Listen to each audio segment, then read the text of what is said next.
We're now going to install the dependencies that Grunt requires, which is Node.js and Node Package Manager npm. So the first thing we need to do is go to nodejs.org and click the install button.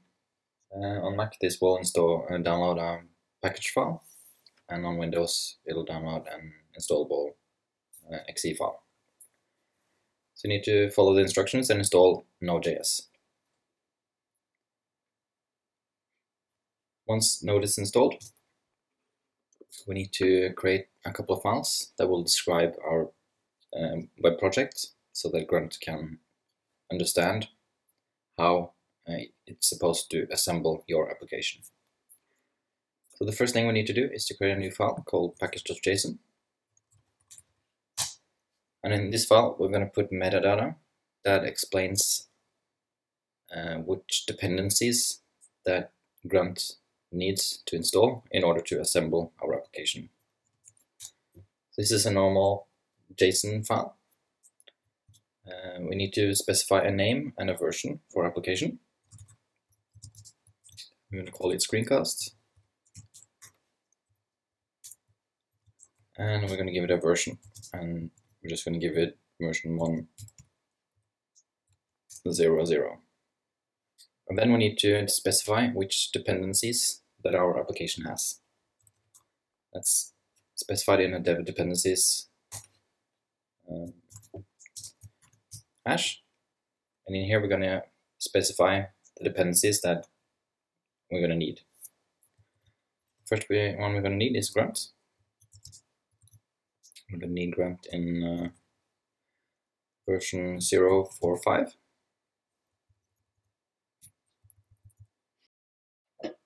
So far, Grunt is the only dependency that we're gonna need initially. So the next thing we're gonna do is create a new file. And we're gonna call this file gruntfile.js. In this file here, we're gonna specify just how Grunt is gonna assemble your application. So in here, we'll start out with module.exports, which is a function, and that takes a single parameter, which is the Grunt environment.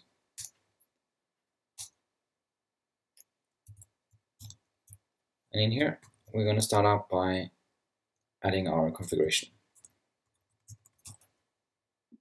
It's going to say grunt.init config, and then we're going to specify the package file, and this is the package.json file that we created earlier. Grunt.file.read JSON package.json.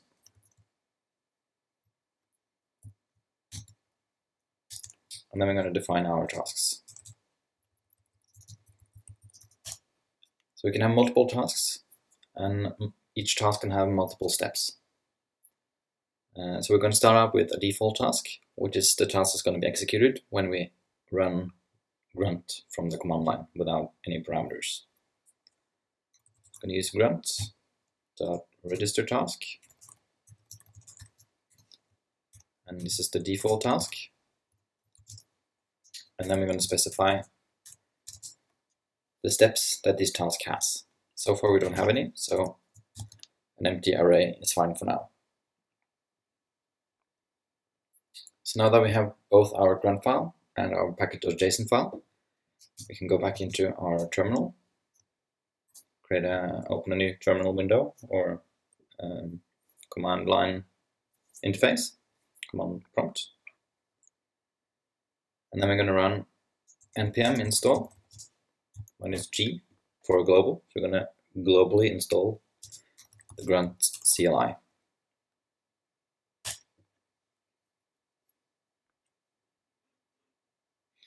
And we need to be the administered user for this account. So to use sudo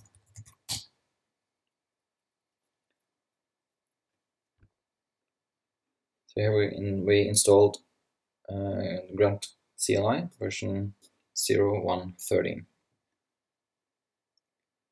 The next thing we can do now is to just execute npm install, and this command here will read through your package.json file, find any dependencies, and install them into the local directory.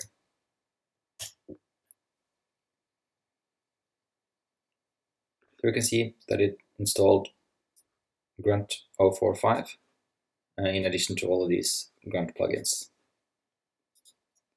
If you go back to our directory structure now, we can see that it has created a node modules directory, and inside here it has put all of the dependencies that our application needs at this moment. So now we can execute Grunt from the command line, and I will read the grunt file.js file. And since we don't have any tasks specified, it just completes without errors at this point. So now we're gonna need to install the dependencies that our application has. So we need in plugins for file concatenation, file minification, Ember templates precompilation, as well as the Grunt Watch plugin.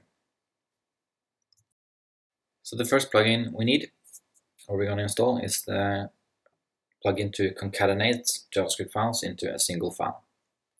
So I'm going to use npm install for this.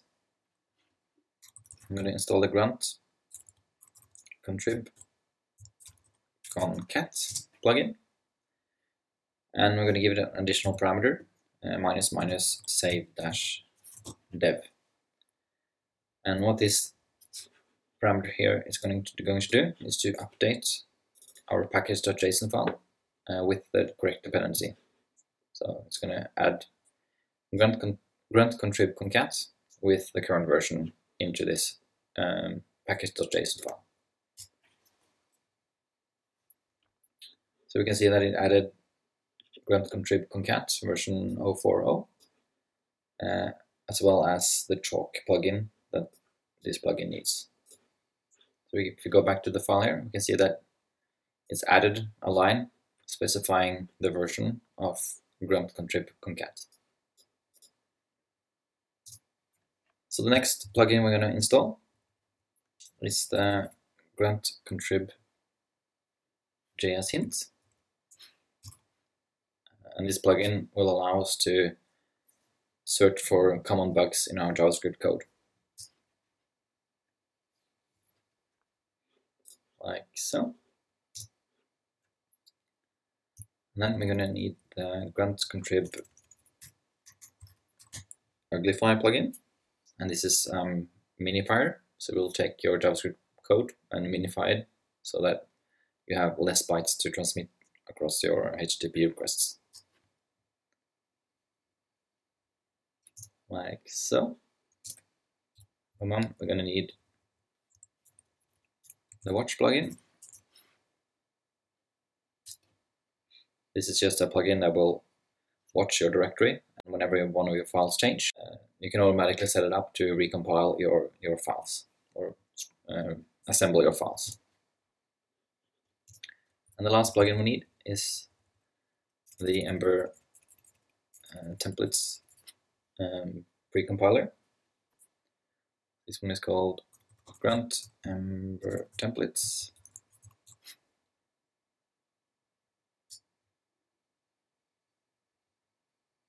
Like so. So this installed both the Ember template compiler plugin as well as the handlebars plugin and the Grunt Ember templates plugin. So at this point, we're ready to set up our main build inside gruntfile.js.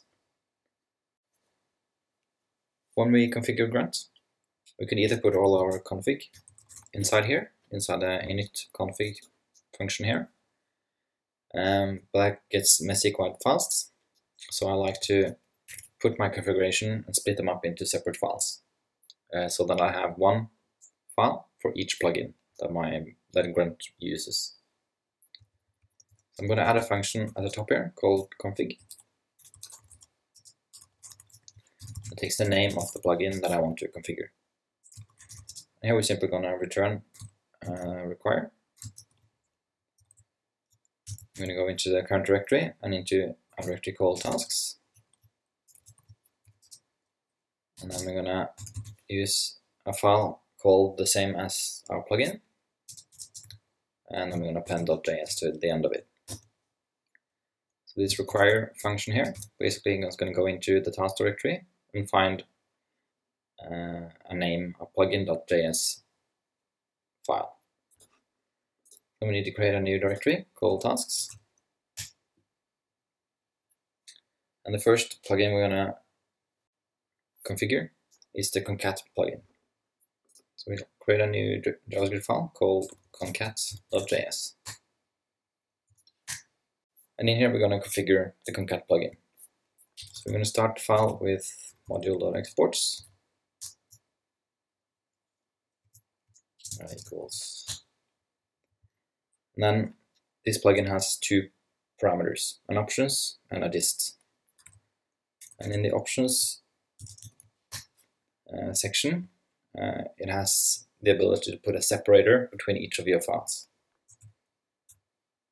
And for our purposes, we're just going to append a new line or after every file.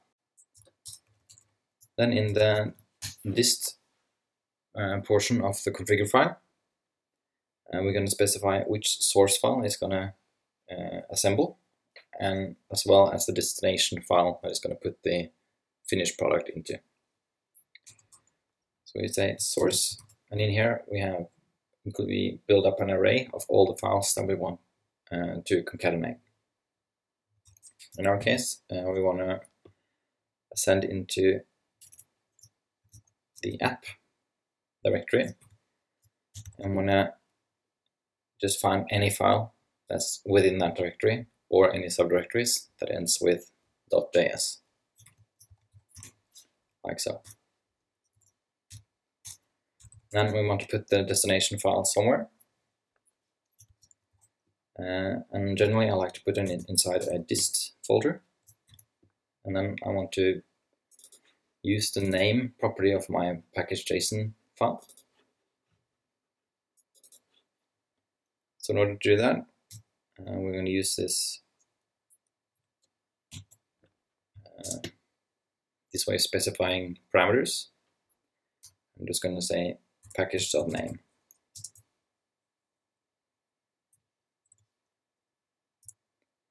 And then I want to prepend.js JavaScript file, like so.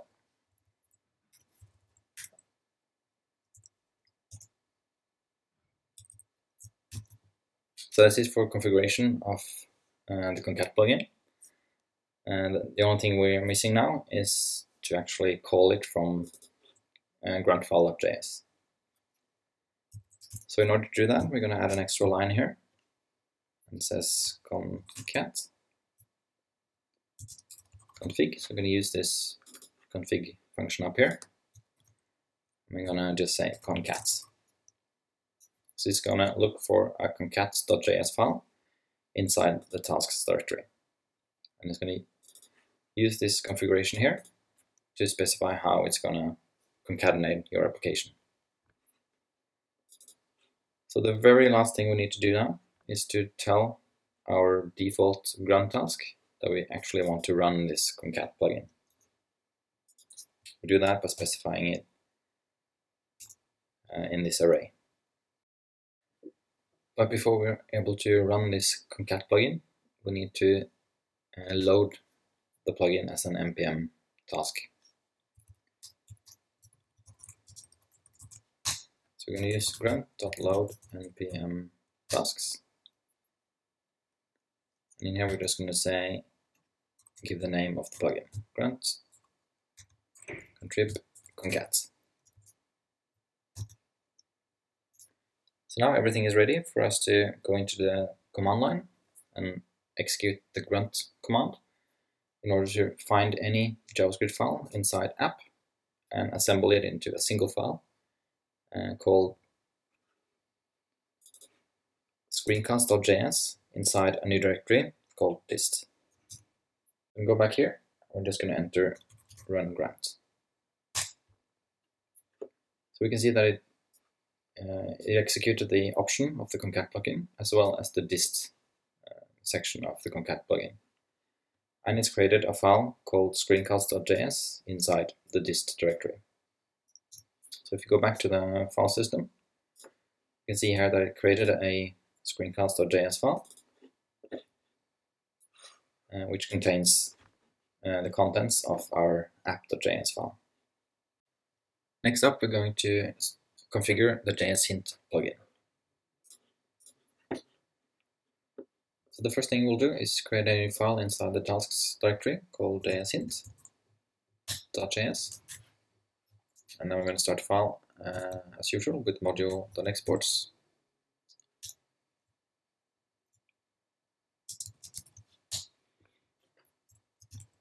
And this plugin takes two parameters as well, the files and an options hash.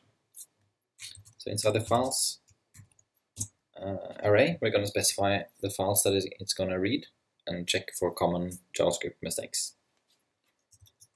So we want to start with the grunt file, JS file, just to make sure that our build file doesn't contain any errors. Then we're going to go into the app directory and find any .js files within any subdirectory of the app directory. Then we have an options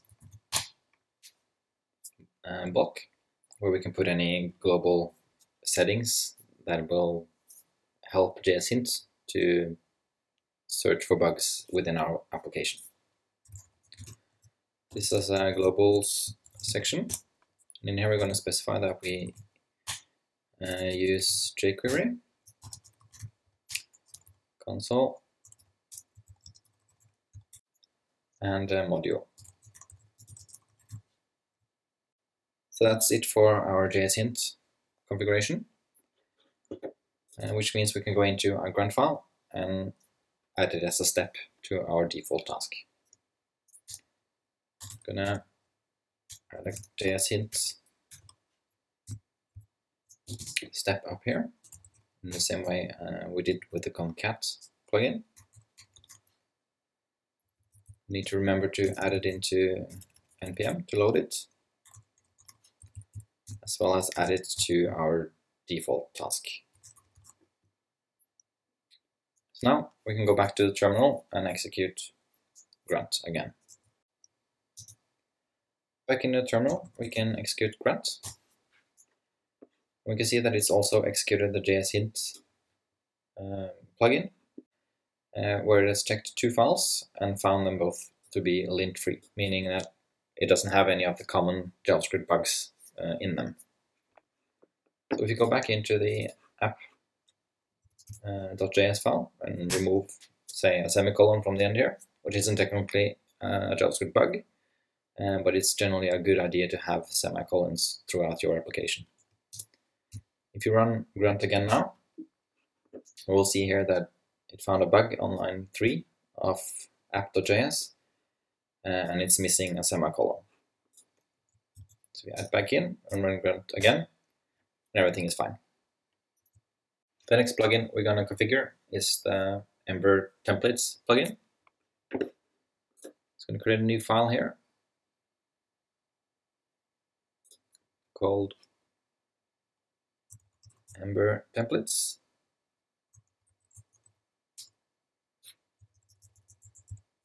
Like so. And this file also starts with module.exports. And here we have a compile block. Compile, which takes an options and a files block. And in the options, we want to specify how it's going to derive the name of the template from the name of the file it's reading from the file system. So you can use the template name function.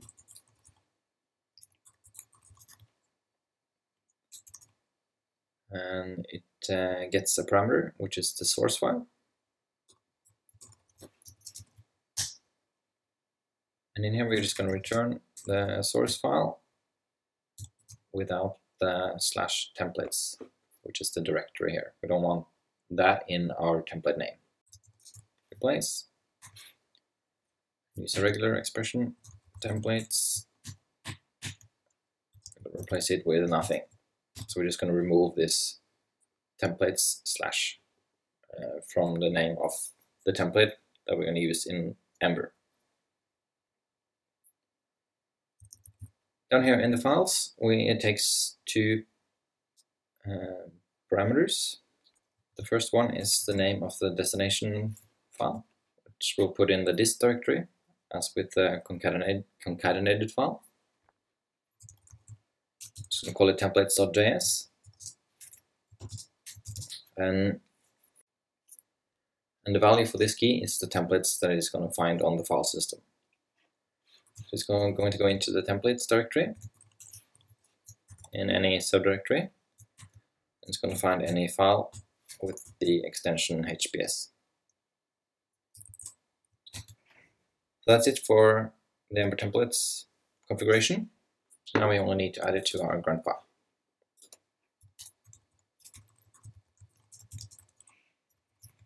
Ember templates. We need to add it here as well. Grunt Ember templates, as well as down here.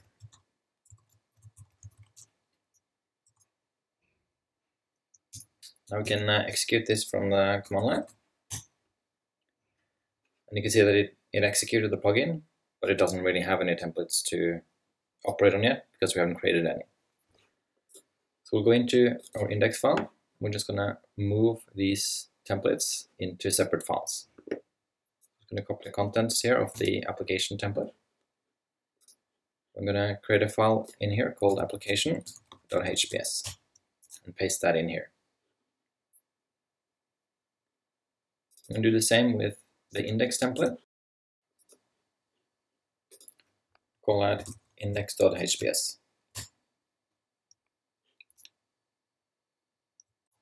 Like so. We can then remove these from our index.html file. And instead, we're going to add them in here. Dist templates.js. Like so. So now if you run Grunt again, we can see that it created a templates.js file inside of the dist directory. Now if you go look at it, we can see that it's compiled both the application template and the index template into JavaScript. The final plugin that we're going to configure for the build process is the Uglify plugin that will minify your JavaScript code. So we'll create a new task called Uglify.js.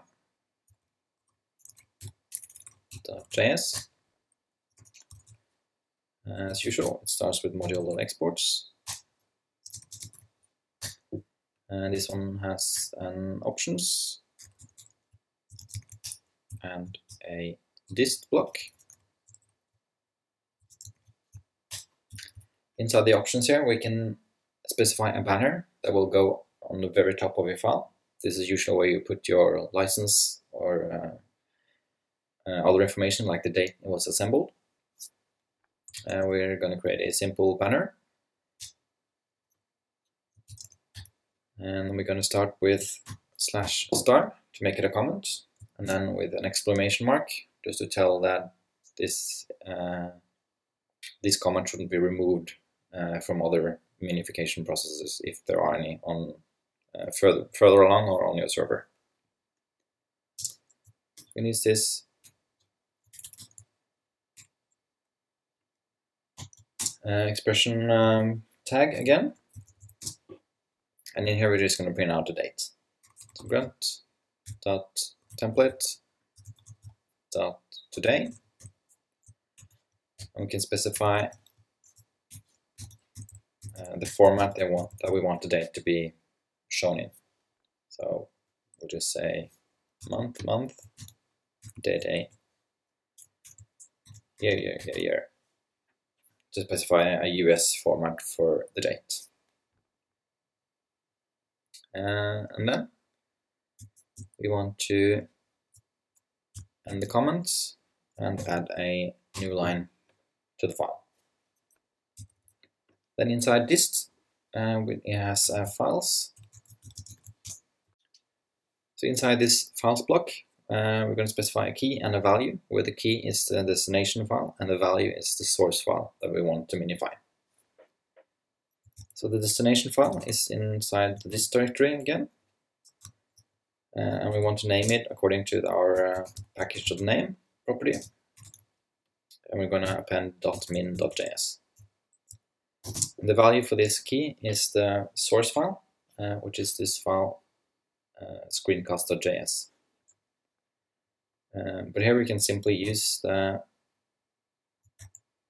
value from our concat plugin and use the name that plugin used when it created its destination file. So we can say concat.dist.dest, which is the destination for the concat plugin. So that's all the configuration we need for the Uglify plugin, but we need to add it to the Grunt file in the same manner as before. So Uglify, config, Uglify, and we need to add it down here. Contrib, Uglify, as well as down here.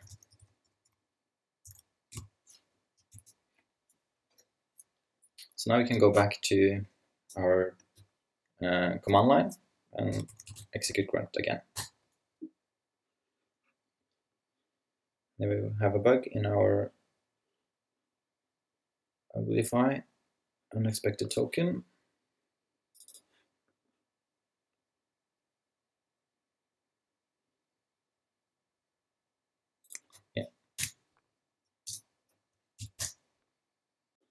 So it's created a screencast.min.js file, and in this case it's increased the file size, and because there's not a lot to minify in our code so far, and we've added the banner. So that while our original file looked like this, it now looks like this. So it's removed white space and made it into one line, but it's also added the date that we created the file.